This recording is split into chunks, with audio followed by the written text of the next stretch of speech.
Hello students, Maths for Competitive Exam Part 9 question number 1 from mix proportion. Question में दिया है कि 50 आदमी किसी काम को 30 दिनों में समाप्त कर सकते हैं।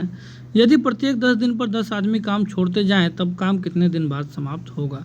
तो वेरी इंपॉर्टेंट क्वेश्चन है, चलिए इसको सोल्व करते हैं और देखते हैं इसका आंसर क्या आता है। तो यहाँ पे सबसे पहले दिया है कि 50 आदमी किसी काम को 30 दिन में समाप्त कर सकते हैं। तो इसका मतलब ये हुआ, अगर मैं 50 आदमियों की अगर 30 दिन से गुणा कर दूँ तो टोटल काम हमारा निकल जाएगा 5 तिहाई 15 होता है, 2 जीरो आपका पहले से ही है। तो टोटल काम आपका जो कुल काम है वो 1500 है। तो अब कहता क्या है कि 10 दिन पर प्रत्येक 10 दिन पर 10 आदमी काम छोड़ते जाएं तो कितने समय बाद काम समाप्त होगा। तो शुरू के अगर मैं 10 दिन की बात करूं तो शुरू के 10 दिन टोटल के टोटल 50 आदमी काम करेंगे। तो 50 आदमी शुरू के अगर 10 दिन काम करते हैं तो 500 काम करके जो है कंप्लीट हो जाएगा पहले 10 दिन में। फिर उसके अगले 10 दिन बाद फिर अगर 10 आदमी काम छोड़ देंगे तो अब 40 आदमी हो जाएंगे और अगले 10 दिन के लिए काम करेंगे, ये 400 काम करेंगे। 500 और 400 कितने हो गए 900, और हमको काम टोटल कितना बनाना है 1500। फिर 10 आदमी काम छोड़ देंगे अगले बार, तो फिर क्या होगा आपका, फिर 10 दिन के लिए 30 आदमी काम करेंगे, 300 काम हो जाएगा। इसके बाद अगर मैं बात करूं फिर 20 आदमी हो जाएंगे, फिर वो अगले 10 दिन के लिए करेंगे तो 200 काम हो जाएगा। तो हमारा कितना हो चुका है 5 4 9 और 3 12 और 2 कितना होता है 1400। तो हमको 1500 बनाना है, तो इसका मतलब अगली बार फिर 10 आदमी अगर कम हो गए तो 10 ही आदमी बचेंगे और 10 दिन के लिए काम करेंगे तो 100 काम यहाँ से आ जाएगा। तो 5 4 9 और 3 12 और 2 14 और 1 1500 टोटल काम इन्होंने कर दिया। पूछ रहे कितने दिन बाद समाप्त होगा। तो देखो पहले 10 दिन ये, फिर 10 दिन 20 दिन, फिर 30 दिन, फिर 10 40 दिन और 10 50 दिन, टोटल 50 दिन लगेंगे उनको काम समाप्त होने में। उम्मीद करता हूँ मेरा पढ़ाया हुआ आपको काफ़ी अच्छे तरीके से समझ में आ गया होगा। चलिए नेक्स्ट क्वेश्चन को सॉल्व करते हैं और देखते हैं आंसर क्या आता है। नेक्स्ट क्वेश्चन में कहता है कि एक सैनिक छावनी में सैनिकों के लिए निश्चित समय के लिए भोजन सामग्री था। 20 दिनों के बाद 1/4 भाग सैनिक चले गए और तब भोजन सामग्री उतने ही दिन चला जितने दिनों तक इसे पहले प्रारंभ में चलना था। तो आरंभ में भोजन सामग्री कितने दिनों तक का था। तो मैं आपको क्लियर कर दूं तो इसमें हमको बहुत ही सिंपल क्वेश्चन है, मैंने इसको पहले भी आपको करा रखा है इस टाइप का। तो हमने मान लिया कि टोटल सैनिक के लिए जो खाना है वो मान लिया अगर x दिन का था तो 20 दिन के बाद सैनिकों का 1/4 भाग चला गया, इसका मतलब 20 दिन का खाना खा के चले गए। तो टोटल दिन का जो भी खाना था उसमें से 20 दिन का खाना कम कर दिया हमने क्योंकि खा के चले गए। तो अब कह रहा है कि 1/4 भाग सैनिक चले गए, तो इसका मतलब ये हुआ कि वो आपका यहाँ से कहता है कि 1/4 भाग सैनिक चले गए। तो इसका मतलब ये हुआ कि मान लेते हैं अगर टोटल सैनिक आपके क्या कहते हैं पहले अगर वाई थे, ठीक है, 20 दिन का खाना खा के चले गए, तो टोटल खाने में से 20 दिन को मैंने इसमें माइनस कर दिया, तो वाई से मैंने गुणा कर दिया। तो यहाँ से वैल्यू जो आपकी आएगी ये 20 दिन का सैनिकों का ये खाना यहाँ से खत्म हो जाएगा। अब कहता है कि 1/4 भाग सैनिक चले गए, तो सैनिकों का भाग कितना बच गया, तो टोटल वाई का 3/4 भाग बच जाएगा। उम्मीद करता हूँ ये 4 है, ध्यान रखिएगा ये वाई नहीं है ये 4 है। तो 3/4 भाग वाई का बच जाएगा, इसका मतलब सैनिकों का इतना हिस्सा बच गया। और भोजन सामग्री उतने ही दिन चला जितने दिनों तक प्रारंभ में चला था। तो प्रारंभ में कितना चलना था, x दिन तक चलना था, तो इसकी x से गुणा कर देंगे। तो यहाँ से आपका देखो क्या होगा, y से y कट जाएगा आमने सामने। अगर मैं इस 4 की क्रॉस मल्टीप्लिकेशन में मल्टीप्लाई करता हूँ तो 4 की x से हो जाएगी 4x माइनस के 20 चौका 80 बराबर आपका यहाँ पे 3x पहले से ही है। 3x इधर आ जाएगा तो ये हो जाएगा x, 4x माइनस 3x और इधर आ जाएगा 80। तो ये जो खाना है आपका ये कितने दिनों तक चलना था, ये 80 दिनों तक के लिए चलना था भोजन जो है। तो उम्मीद करता हूँ मेरा पढ़ाया हुआ आपको काफ़ी अच्छी तरीके से समझ में आया होगा। चलिए नेक्स्ट क्वेश्चन को सॉल्व करते हैं और देखते हैं आंसर क्या आता है। नेक्स्ट क्वेश्चन में कहता है कि 40 व्यक्तियों को एक काम 62 दिनों में समाप्त करना था। 50 दिनों के बाद 10 अतिरिक्त व्यक्ति काम पर लगाए गए, तब काम समय पर समाप्त हुआ। यदि अतिरिक्त व्यक्ति काम पर नहीं लगाए गए होते तब काम कितने दिन विलंब से समाप्त होता। तो वेरी इंपॉर्टेंट क्वेश्चन है, काफ़ी इंपॉर्टेंट क्वेश्चंस का कलेक्शन है, इसको पढ़ते रहिएगा आप। कहता है कि 40 व्यक्तियों को एक काम 62 दिनों में समाप्त करना था, ठीक है। तो इसका मतलब यहाँ से अगर मैं आपको क्लियर कर दूँ तो 40 व्यक्ति हैं और 62 दिन में काम खत्म करना था, तो यहाँ इनकी गुणा कर देंगे, टोटल काम निकल जाएगा, 0 तो ऐसे ही रहेगा और 4 दूनी 8 हो जाएगा और 6 चौक 24 हो जाएगा। तो टोटल काम 2480 था। तो 50 दिनों के बाद 10 अतिरिक्त व्यक्ति काम पर लगाए गए, तब काम समय पर समाप्त हुआ। इसका मतलब ये हुआ कि 40 व्यक्तियों ने शुरू के 50 दिन पूरा काम किया। तो यहाँ से क्लियर कर दें तो 2000 काम कर दिया इन्होंने। अब क्या हुआ कि अगले 12 दिन बच गए ना भाई, टोटल 62 दिन में काम समाप्त करना था, 50 दिन में 40 व्यक्तियों ने कर दिया। अब क्या हुआ कि उनको लगा कि भाई काम समय पर काम नहीं हो पाएगा, तो इसको समय पर काम करने के लिए इन्होंने क्या करा कि 50 दिनों के बाद 10 अतिरिक्त व्यक्ति लगा लिए। अब व्यक्ति कितने हो गए, पहले 40 थे, अब हो गए 50, और 50 दिन के बाद उन्होंने अतिरिक्त व्यक्ति लगाए हैं और 62 दिन में खत्म करना। तो कितने दिन के लिए 50 व्यक्ति काम करेंगे, 12 दिन के लिए। तो 12 पंजे 60, तो 600 काम जो है आपका हो जाएगा 50 व्यक्तियों के द्वारा 12 दिन का।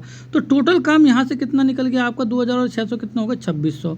ठीक है, काम था एक्चुअल में 2600 और 62 दिन में समाप्त करना था 2600 काम को 40 व्यक्तियों के द्वारा। ठीक है, बट एक्चुअली में 2480 काम ही वो कर पा रहे हैं, तो काम ज़्यादा था और काम जो है कम व्यक्ति कर रहे थे। तो वही कह रहा है कि अतिरिक्त व्यक्ति अगर काम पर यदि अतिरिक्त व्यक्ति काम पर नहीं लगाए गए होते तो काम कितने दिन विलम्ब से समाप्त होता। तो कहने का मतलब ये है कि 2600 एक्चुअल में टोटल काम था और अतिरिक्त व्यक्ति 10 लगाए गए, तो अब कितने व्यक्ति हो गए थे 50। तो कह रहा है कि यदि अतिरिक्त व्यक्ति काम पर नहीं लगाए गए होते तो काम कितने दिन विलम्ब से समाप्त होता। अब एक बात बताओ, अगर ये 2600 काम टोटल, अब आपके बात समझ में आ गई होगी कि एक्चुअल में जो वर्ग था वो 2600 था, 2480 नहीं था। ठीक है ना, तो अगर इसमें अगर ये 40 व्यक्ति अगर काम कर रहे होते, भाई 40 से डिवाइड कर देंगे ना, तो 40 व्यक्ति अगर काम कर रहे होते, 40 से मैंने डिवाइड कर दिया, तो यहाँ से कुल दिन निकल जाएंगे कि कितने दिन में ये काम पूरा खत्म होता है। तो देखो यहाँ पे 0 0 कट जाएगा और 4 6 24 होता है और 4 पंजे 20 होता है, तो टोटल 65 दिन में काम खत्म होता इन 40 व्यक्तियों के द्वारा 2600 जो काम है। ठीक है ना, तो 3 दिन विलम्ब हो गया ना, 62 दिन में खत्म करना था, 3 दिन ज़्यादा एक्स्ट्रा हो गया, तो 3 दिन इसका ऑप्शन नंबर डी आंसर है, 3 दिन विलम्ब में समाप्त होता। अगर 10 व्यक्ति और नहीं बढ़े होते तो ये काम जो है कितने दिन में समाप्त होता आपका, ये 65 दिन में समाप्त होता। तो इसका ऑप्शन नंबर डी आंसर है। ठीक है, चलिए नेक्स्ट क्वेश्चन को सॉल्व करते हैं, देखते हैं आंसर क्या आता है।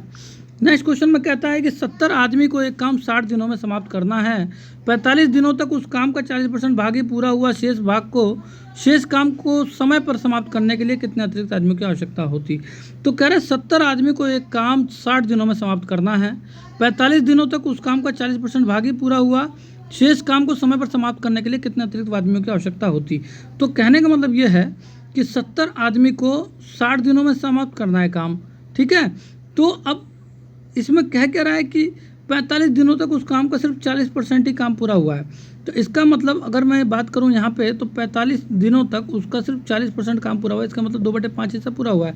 40% मतलब 40/100, 2/5, ये बटे में 5 है, ध्यान रखिएगा, 3 नहीं है ये। तो 45 दिनों तक अगर 70 आदमियों के द्वारा, ये आदमी तो 70 ही रहेंगे, ध्यान रखना, ठीक है ना, ये 70 आदमी रहेंगे, तो 45 दिनों तक 2/5 हिस्सा पूरा हुआ है। तो कह रहा है शेष काम को समय पर समाप्त करना। शेष काम कितना बचा, 1 में से 2/5 माइनस करेंगे, आपका शेष काम 3/5 हिस्सा बच जाएगा। तो समय पर समाप्त करने के लिए कितने अतिरिक्त आदमियों की आवश्यकता होगी। मान लिया अब टोटल आदमी x लगेंगे, ठीक है ना, उसमें से 45 जो ये आदमी 70 है ये घट जाएंगे बाद में, तो टोटल आदमी मैंने मान लिया x आदमी इसको काम को पूरा करेंगे, शेष काम को, और इसका 3/5 हिस्सा कह रहा है कितने अतिरिक्त आदमियों की आवश्यकता होगी। ठीक है, समय पर समाप्त करना, तो 60 दिन में समाप्त करना था, पहला कितने दिन तक चला है, ये 45 दिन तक चला है, तो बाकी 15 दिन यहाँ पे आ जाएंगे। तो अगर मैं आपको यहाँ से क्लियर कर दूँ तो बटे में 5 से 5 कट जाएगा, 3 पंजे 15 हो जाएगा और 5 निम 45 हो जाएगा।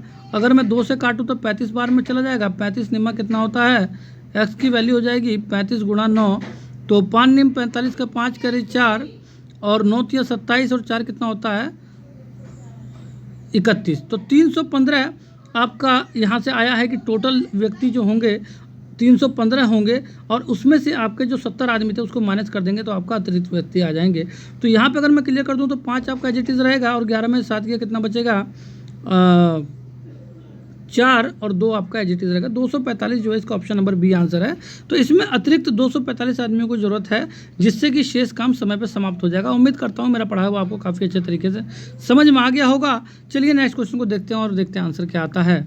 नेक्स्ट क्वेश्चन में कहता है कि 6 इंजन 8 घंटे प्रतिदिन चलकर 16 दिनों में 1450 लीटर डीजल की खपत करते हैं, तो 8 इंजन 4 घंटे प्रतिदिन चलकर 12 दिनों में कितने लीटर डीजल की खपत करेंगे, जबकि पहले प्रकार के इंजन उतना ही डीजल की खपत करता है जितना कि दूसरे प्रकार के 2 इंजन खत्म करते हैं। तो पहले प्रकार के 3 इंजन जो भी डीजल की खपत करेंगे उतना ही दूसरे प्रकार के 2 इंजन खपत करेंगे।